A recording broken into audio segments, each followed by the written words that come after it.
Hoy quiero compartir una bella historia para profundizar el valor de la solidaridad.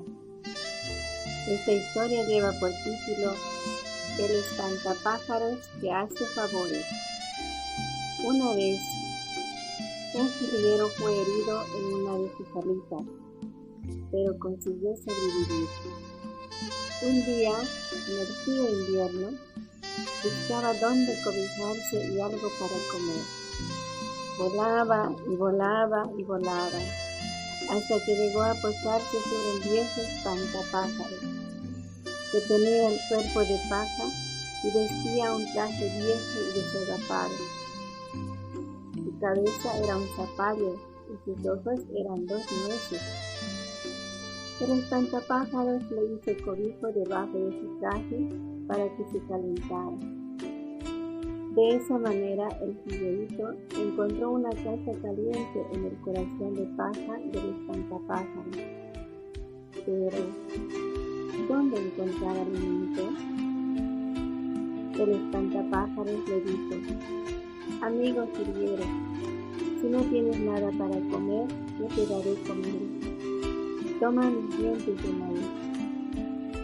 Pero tú te quedarás sin boca. No importa, pareceré mucho más sabio sin dientes. El jilguero tomó los dientes de maíz y sació su hambre aquel día.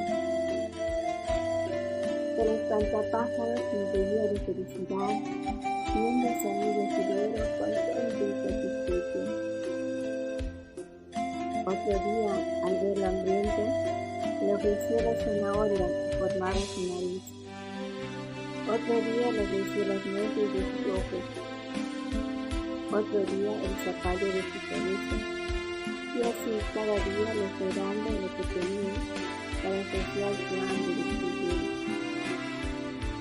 Cuando llegó la primavera, el espantapájaros era solamente un montón de pajas en forma de corazón. Todos los que lo miraban decían que salía de él un olor a primavera. Mientras tanto, el jilguero estaba vivo y volaba por los aires del cielo azul.